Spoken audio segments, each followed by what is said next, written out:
Kemudian masih bandel lagi dengan cara diancam. Jadi dia diambil janji dengan kondisi ancaman. Jadi di atasnya itu sudah ada bukit, namanya Bukit Tur, ya, yang tempatnya di Sinai, katanya di dataran daerah Mesir sana. Jadi kalau kamu mau mengambil janji ini, maka selamat. Nek ora gelem tak ceblokke bukit ini di atas kepalamu dan dipastikan kamu mati. Ketika itu dengan kondisi keterpaksaan mereka mau beriman, ya, dengan janji-janji itu. Nah, sampai di ayat-ayat berikutnya juga gitu, ancaman, kemudian karunia disebutkan, ancaman lagi, karunia disebutkan lagi. Pokoknya undal-undul, bolak-balik gitu ya. Kalau kondisinya terancam, mereka beriman. Kondisinya wis aman, yo balik neh asal mulanya. Ketika di tengah laut terombang-ambing, ora nek ndelok darat yo wis gak ketok kabeh. Ketika itu dia berkeyakinan ini hanya Allah yang mampu menolong saya supaya saya diselamatkan untuk ke darat lagi. Karena ketika di tengah-tengah laut sing jenenge darat wis ora ketok blas. Iki mati urip iki aku di tangannya Allah Subhanahu wa taala. Tetapi ketika sampai di darat yo balik ke kafirannya. Nah, ini ayat 67 ini yaitu mulai dari ini diawali dari cerita Bani Israel ketika ada orang yang mati terbunuh dan tidak diketahui siapa yang membunuh.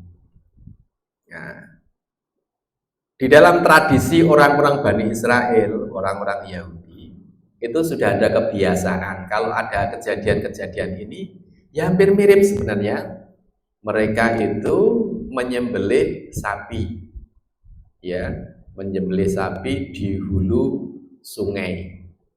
Kemudian mereka mengambil darah, ya, yang sudah bercampur dengan air itu.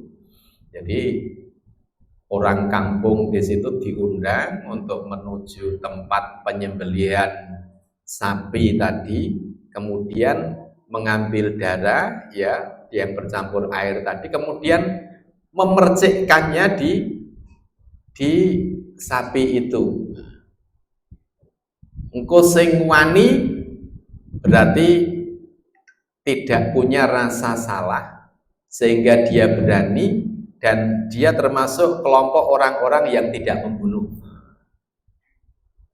Nek sing ora wani wedi, wah, iki kemungkinan yang membunuh. Ini yang membunuh. Nah, kalau dulu itu di tradisi teman-teman saya dulu itu, atau di tradisi mungkin masih ada yang menjalankan ini di tradisi di pondok-pondok pesantren salaf itu, ya, pesantren-pesantren yang lama itu, kalau ada kehilangan itu ustadznya itu menyediakan air 1 gelas. Nah, silakan, ada yang ngaku enggak? Tidak ada.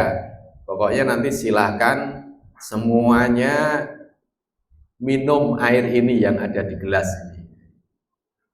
Nanti kalau dia minum, kebetulan dia yang melakukan, nah, engko tanda-tanda ini loro weteng gitu ya, didenteni gitu ya, diweden-wedeni. Akhirnya belum sampai minum ada yang ngaku gitu ya. Mungkin hampir mirip dengan itu. Hampir mirip dengan itu. Padahal ya sakjane ya ora nek kaitane dengan air itu hanya ketakutan, kekhawatiran. Engko sing ngombe ya berarti ora sing nyolong gitu ya, atau sing gosok, sing ora wani ngombe tertuduh. Ini hampir sama dengan itu. Nah, ketika ada kejadian yang sama itu, kemudian Bani Israel, orang-orang Yahudi ini laporan ke nabinya, ke Nabi Musa itu. Nah, kemudian atas wahyu dari Allah Subhanahu wa taala, ketika ditanya oleh kaumnya itu dan dijawab bahwa dia harus menyembelih baqaratan. Wa id qala Musa liqaumihi innallaha ya'murukum an tadbahu baqaratan. Baqarah. Qalu atattakhiduna huzwa qala a'udzu billahi an akuna minal jahilin. Ya, dan ketika qala Musa berkata liqaumihi kepada kaumnya, ya, innallaha ya'murukum, sesungguhnya Allah memerintahkan kepada kalian antadzbahu, supaya kalian menyembelih. Ini kan kaitannya dengan sembelian. Antadzbahu baqaratan. Baqarah pokoknya sapi. Sapi opo wae sing penting sapi. Mana yang menunjukkan itu? Yang menunjukkan itu kata-kata baqarah itu tadi. Baqarah di situ lafadznya itu umum. Nah, biasanya kalau tidak ada alif lamnya itu, wes sajane gampang perintah itu ya. Perintahnya itu simple. Pilih apa saja, sapi sing koyok apa wae, mbah sing lembu, mbah sing kuru, sing abang apa sing putih, sing kuning, sing coklat. Pokoknya terserah, yang penting baqarah. Antadzbahu baqarah. Qalu, ini kaumnya Musa yang berkata, atattakhiduna huzwa. Apakah kamu akan menjadikan kami huzwa? Huzwa itu ejekan, permainan, ya, sukhriyah itu. Itu kan sudah menjadi tradisi orang Yahudi, tradisi Bani Israel, bahwa setiap ada kejadian itu memang menyembelih sapi saja nih podo ini. Tetapi kok malah mengatakan atattakhiduna huzwa. Maka Musa berkata, qala a'udzu, aku berlindung billah kepada Allah, an akuna minal jahilin, untuk menjadi kelompok orang-orang yang jahil. Itu artinya aku orang goblok ya. Aku ini gak goblok untuk ngongkon awakmu kaya ngene iki, aku gak goblok.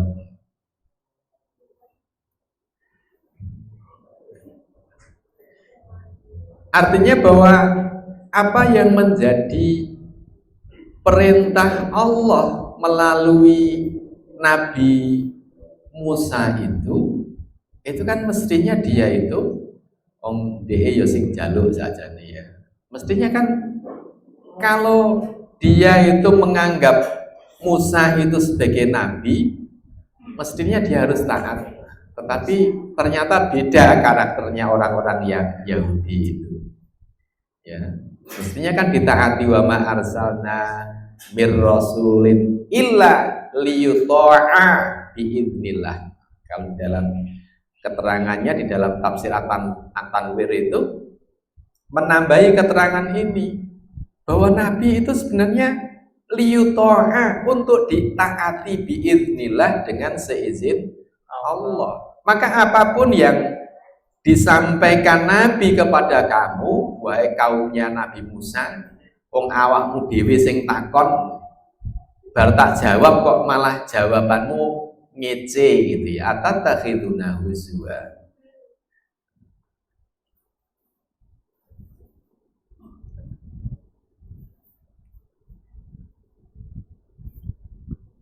Nah, ini juga keterangan berikutnya, fala wa rabbika la yu'minun hatta yuhaqqimuka fima syajara bainahum summa la yajidu fi anfusihim harajan mimma qadaita wa yusallimu taslima. Fala wa rabbika, wawu di situ, wawunya wawu sumpah di situ ya. Tandanya wawu sumpah itu huruf setelah wawu itu tandanya kasroh. Kata rob itu kan kalau tidak sumpah itu warob buka, kan ini warob bika. Ini menunjukkan kalau wawunya itu wawu sumpah yang terjemahannya itu demi ya, seperti kalimat wal asri ya, wal fajri, wallahi. Kalau kita bersumpah kan tidak wallahu tapi wallahi. Kalau hi berarti wawunya sumpah. Kalau wallahu itu dan Allah, tapi kalau wallahi demi Allah, maka demi Tuhanmu ya. Mereka itu pada hakikatnya tidak beriman hingga mereka menjadikan kamu itu hakim terhadap perkara yang mereka perselisihkan. Mereka kan terjadi perselisihan antara mereka siapa yang membunuh. Tetapi ketika nabinya menyampaikan suatu perintah, suatu keputusan, tapi mereka juga tidak mau beriman, ora percaya, tidak beriman ya. Ya, karena apa? Salah satunya tidak mau menjadikan kamunya itu kepada Nabi Musa. Mestinya dia menjadikan Nabi Musa itu hakim, penentu A atau B, salah atau tidak salah. Ini keterangan dari surat An-Nisa ayat 65.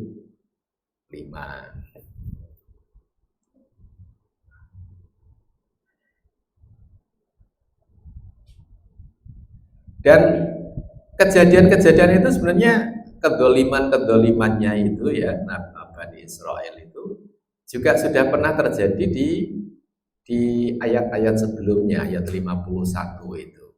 Tetapi di situ kan mereka itu bukan disebutkan Al-Baqarah, tapi disebutkan dengan Al-Ijla. Ijlun itu anak sapi ini ya, ijl itu anak sapi. Jadi mereka itu dulu pernah menyembah anak sapi. Jadi sebelumnya diutus Nabi Musa itu yang menjadi sesembahan mereka itu anak sapi. Ya, dalam ayat 51 itu ya. Wa idwa adna Musa arba'ina lailatan tsumma takhadtumul ijla min ba'dihi wa antum zalimun. Disinilah kedoliman Bani Israel, kedoliman orang-orang Yahudi. Dan ingatlah ketika kami berjanji kepada Nabi Musa itu yang memberikan Taurat. Waktunya di situ disebutkan 40 malam. Tetapi mereka juga masih ngeyel, masih tetap menjadikan anak lembu itu sebagai sesembahan sepeninggalnya. Maka di situ dia dikategorikan atau termasuk kelompok orang-orang yang zalim. Kemudian mereka juga diingatkan lagi, ya. Jadi kalau nek dilingke, kenapa mereka menyembah selain Allah? Mereka jawabnya, lagi sesembahane mbah-mbahku dhisik iki. Mbahku dhisik kuwi nyembahi iki. Maka ketika diingatkan baik ya, baik itu ya, dikembalikan ke ujungnya baik itu, mereka justru tidak mau. Padahal yang menjadi ujungnya itu kalau lihat nasabnya itu Bani Israel itu ya, Bani Israel itu kan dari Yakub ya, kemudian Ishak sampai nanti ke Nabi Ibrahim. Ada yang jalurnya Nabi Ismail itu keturunannya diantaranya adalah Nabi Muhammad SAW. Itu dikembalikan ke ujungnya kembali yang namanya Ibrahim itu ya. Wa wassa biya Ibrahimu banihi wa Yaqubu ya baniya innallaha astafa lakumud dina fala tamutunna illa wa antum muslimun. Jadi mereka mbah-mbahmu dhisik sing jenenge Ibrahim itu muslim ya. Artinya beragama Islam. Jadi kalau kita baca terjemahnya, dan Ibrahim itu telah mewasiatkan ucapan itu kepada anak-anaknya. Wawassa, wasiatnya. Ibrahim banihi, keturunan-keturunannya. Siapa saja termasuk Yakub. Ya bunayya, wahai anakku, innallaha astafa. Istofa itu artinya memilih. Orang yang memilih namanya Mustafa. Mustafa itu yang terpilih ya. Innallaha astafa lakumuddin. Allah memilihkan kamu ya untuk kalian semua ad-din, yaitu kalau terjemahnya di sini agama. Maka kemudian diingatkan fala tamutunna, maka ojo pisan-pisan awakmu mati tamut maut illa wa antum muslimun, kecuali kamu dalam keadaan beragama Islam. Jadi urut-urutannya begitu. Dikon nyembelih Baqarah itu menganggap Nabi Musa itu main-main, ya, meledek, menghina. Ketika diajak untuk kembali ke ajaran tauhid, bapak-bapakku, mbah-mbahku biyen kuwi nyembahe ora sing disembah Nabi Musa. Termasuk bapakku dhisik kuwi nyembahe anake sapi. Anak sapi dibuat patung yang bentuknya bahannya itu emas, kemudian disembah al-ijl tadi. Maka dia diingatkan lagi, mbahmu sing pol kae ya, kuwi nyembahe atau beragama Islam, artinya bertauhid, tetapi mereka masih tidak mau. Nah, ini juga sama yang satu nada itu, am kuntum syuhada'a idh hadara Ya'qub al-maut idh qala li banihi ma ta'buduna min ba'di qalu ana'budu ilahaka wa ilaha abaika Ibrahim wa Ismail wa Ishaq ilahan wahida wa nahnu lahu muslimun. Am kuntum syuhada, adakah kamu hadir ketika Yakub ya kedatangan tanda-tanda maut, hadara Yakub al maut, syakaratul maut itu ya. Idh qala li banihi, ketika berkata kepada banihi, anak-anaknya, ma ta'buduna min ba'di. Kalimat ini dipopulerkan oleh Zainuddin MZ itu ya. Apa yang kamu sembah sepeninggalanku ba'di? Qalu, mereka menjawab, na'budu ilahaka, kami akan menyembah Tuhanmu. Ilahaka itu Tuhanmu. Wa ilaha abaika, abun itu artinya bapak atau moyang-moyangmu. Ilaha abaika, Tuhan nenek moyangmu, bapak moyangmu, yaitu siapa? Ibrahim. Ibrahim dua anak Ismail, dua anak Ishak. Apa yang mereka sembah itu? Ilahan wahidah, bertauhid ya. Tuhan yang satu. Wa nahnu lahu muslimun, dan kami tunduk patuh sebagai makna Islam tadi. Islam itu tawakal, tunduk patuh terhadap ketetapan syariat. Itu yang namanya muslim itu.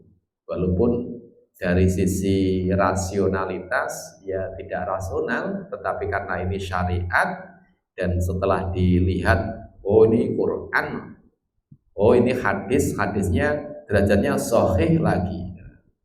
Nah, maka ya itu sami'na wa ata'na atau muslimun, berserah diri.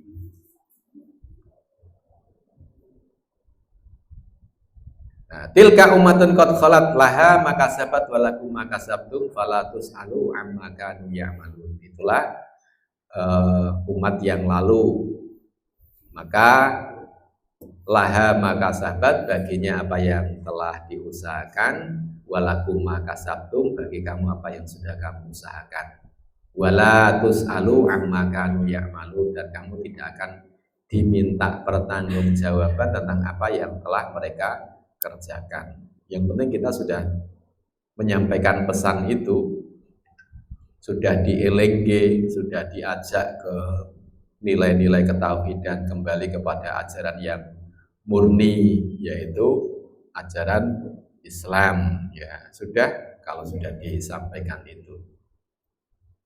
Dan juga dengan penyembelihan hewan kurban itu, ya, yang itu sudah terjadi pada masa-masa sebelumnya tentang cerita Habil dan Qabil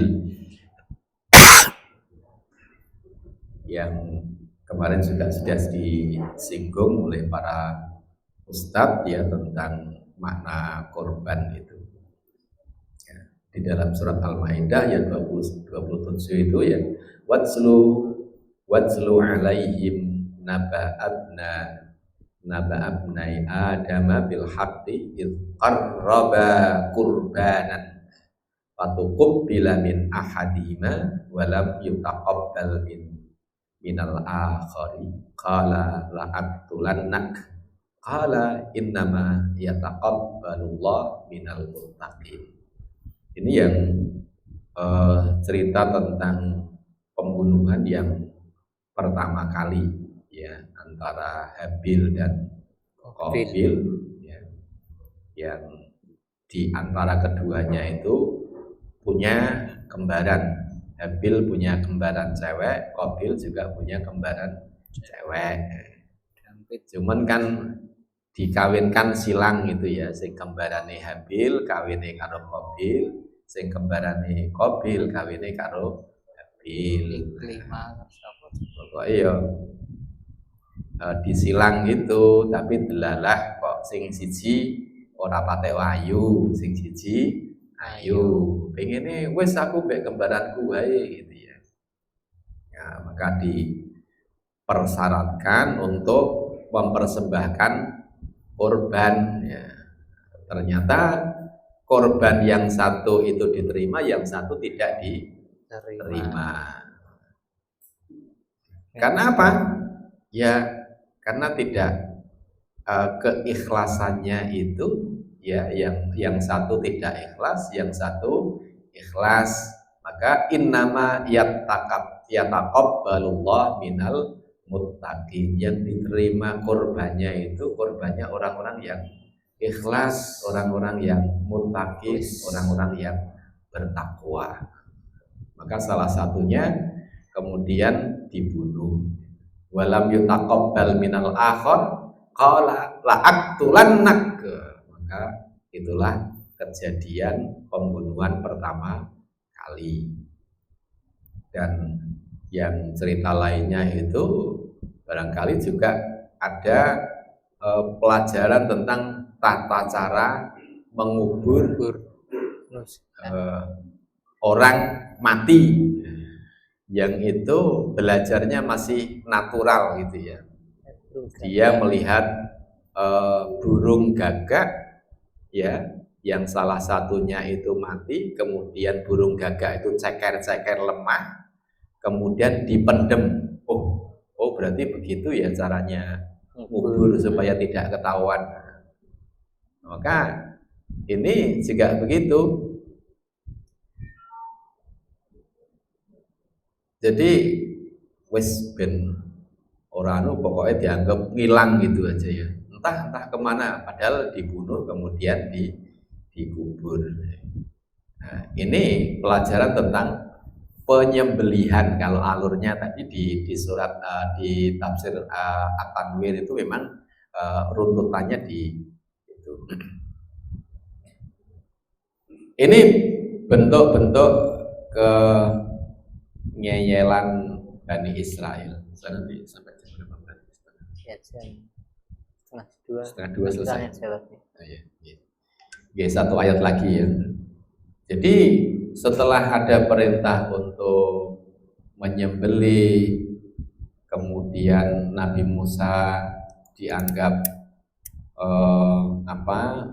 merendahkan dirinya, ya, merendahkan, kemudian Nabi Musa mengatakan ini benar, ya, ini benar. Tapi ini yang jadi karakter Bani Israel itu pertanyaan yang mungkin justru akan memberatkan. Kalau tadi perintahnya kan Baqarah, pokoknya sapi. Seandainya Bani Israel itu sudah pokoknya milih sapi, apa wae gitu ya, itu sebenarnya boleh. Tetapi justru pertanyaan-pertanyaan berikutnya itu yang memberatkan Bani Israel. Qalu ud'u lana rabbaka. Mereka mengatakan ud'u lana rabbaka. Mintalah keterangan kepada Rabbmu. Ya, di sini kaumnya Nabi Ibrahim itu menyebutkan kalimat bukan Robbana tapi Robbaka. Seakan-akan Robnya Nabi Musa itu bukan Robnya mereka. Ini yang menunjukkan kengeyelannya itu. Jadi Nabi Musa yang bertauhid itu, ya, menyembah Allah, itu oleh kaumnya dianggap bukan Robnya, bukan Tuhannya. Maka redaksinya kan ud'u lana rabbaka, bukan mintalah keterangan kepada Tuhan kita, tetapi Tuhan kamu. Ini yang menunjukkan kesyirikan kaumnya Bani Israel. Supaya apa? Yubayyin lana mahi, supaya menerangkan. Bayyana yubayyinu itu menerangkan atau menjelaskan. Pak Bayan itu ya bapak yang memberikan penerangan. Yubayyin lana mahi, apa Baqarah yang harus kita sembelih itu. Qala innahu yaqulu. Qala, Nabi Musa berkata, innahu, hunya itu Allah, ya. Yaqul di sini adalah Allah. Jadi apa yang disampaikan kepada kaumnya itu menurut ayat ini bukanlah pendapatnya Nabi Musa, tetapi ini adalah firman Allah yang diturunkan kepada Nabi Musa. Maka redaksinya kan qala, Musa berkata, innahu, bahwasanya Allah, yaqul, berkata, innaha baqaratul la faridu wala bik.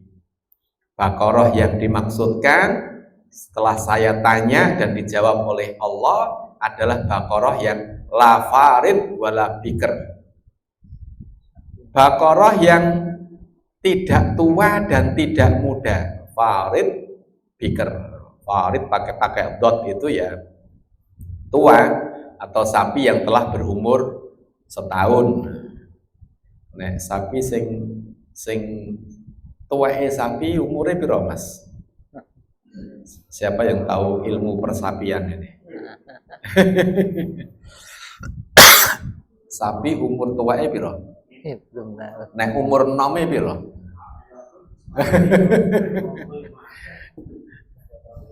Sing bagian peternakan barangkali tahu. Lah ya, lafaridun wala bikr. Awanun baina dzalik. Pokoknya di antara keduanya, ora tuwa, orang nom sing sedengan.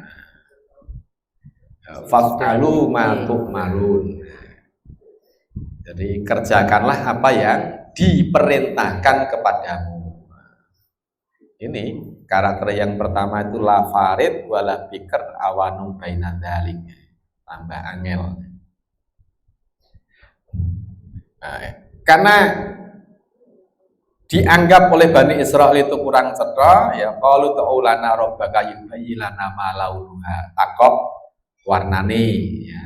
Baqarah safra, baqarah yang warnanya kuning, faqiun itu warnanya kuning jelas, atau biasanya terjemahan bebasnya itu kuning yang mengkilap kayak emas. Nah, kan tambah angel wi. Anek sapi sing warnane kuning yang bulunya itu mengkilap.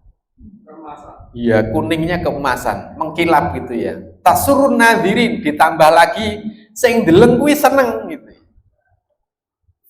Walaupun kayak emas tapi nek sing deleng ora seneng, ora sida. Angel. Ya. Masih minta keterangan lagi. Qalu ulana rabbaka yubayyilana mahi innal baqara tasyabaha alaina inna insyaallah lamuhtadun. Ijek kurang cetha. Masih samar-samar tasyabah mutasyabihat itu ya, tasyabah itu mutasyabihat. Ijek kurang cetha.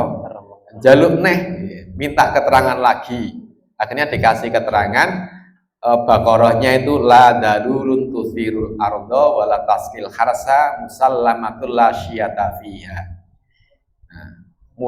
La dalul tusirul arda. Jadi ini gambaran sapi yang sapi pengangguran.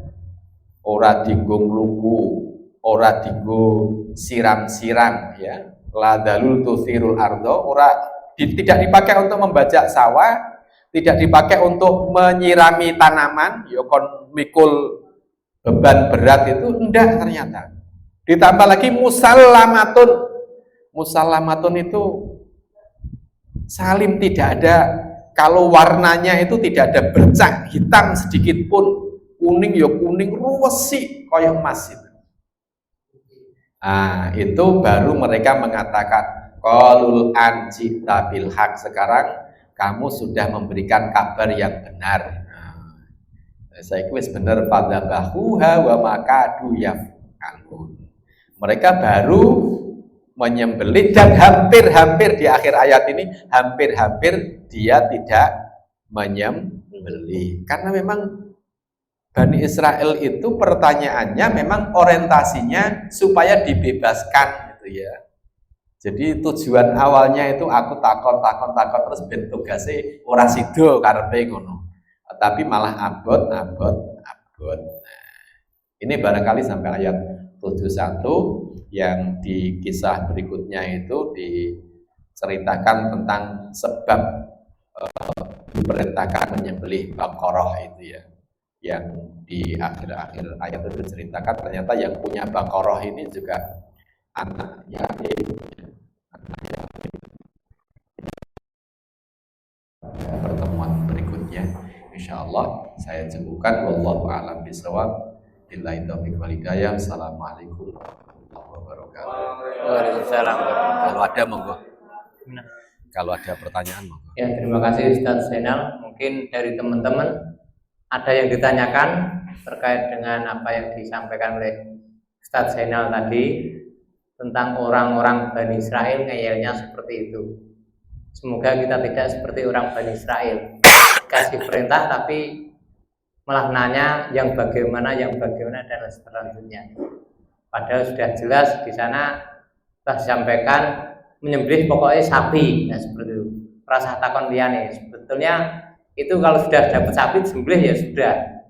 Itu tadi ya. Tapi nanyanya malah aneh-aneh. Sing nom, sing tuwek, sing warnane piye, sing piye neh lah, suwe-suwe kangelan dhewe ya.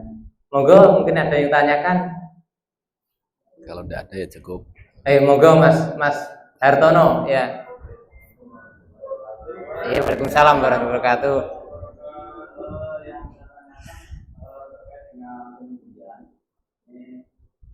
seandainya kita beli sapi atau domba dan pada hari dalam keadaan sehat dan pada mereka itu kena PMK, apa kita beli atau tidur atau gimana? Penyakit pada harganya kena PMK. Monggo Ustaz.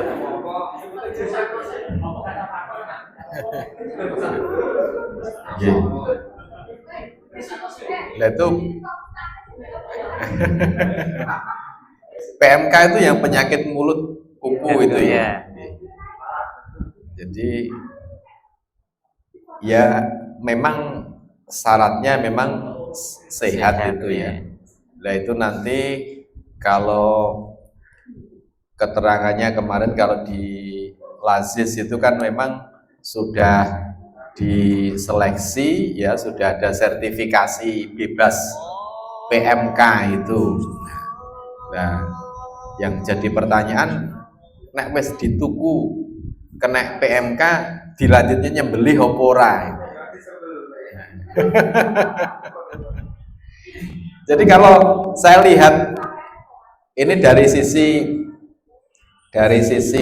apa ya, amannya itu kan kaitannya barangkali katanya kalau dari sisi penyembelihan itu ya sudah disembelih, tapi mungkin dari sisi-sisi yang lain kaitannya dengan kesehatan kita dan kesehatan orang yang mengkonsumsi hasil korban kita, itu ada bagian-bagian yang mungkin tidak langsung dikonsumsi. Saya kemarin melihat dari WA gitu ya, termasuk apa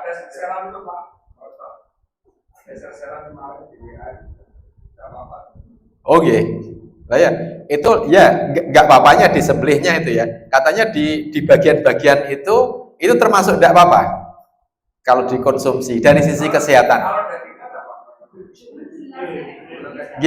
Itu kemarin kelihatannya yang tidak boleh langsung dikonsumsi hati dan apanya itu saya agak lupa itu.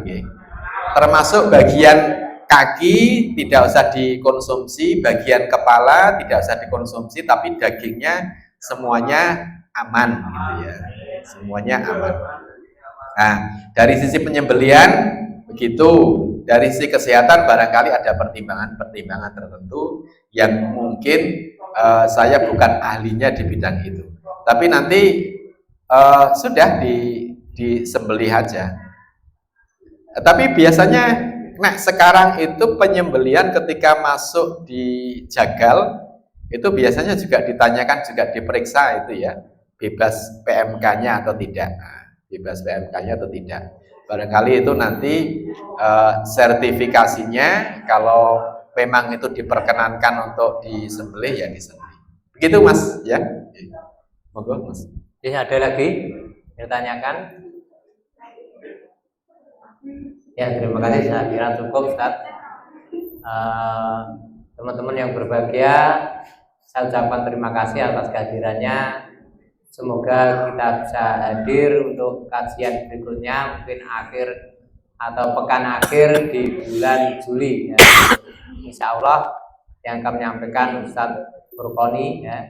Insya Allah semoga teman-teman bisa hadir. Untuk itu kita akhiri kajian ini dengan bacaan hamdalah bersama-sama. Alhamdulillahirobbilalamin. Semoga bermanfaat. Kurang lebihnya mohon maaf. Wassalamualaikum warahmatullahi wabarakatuh.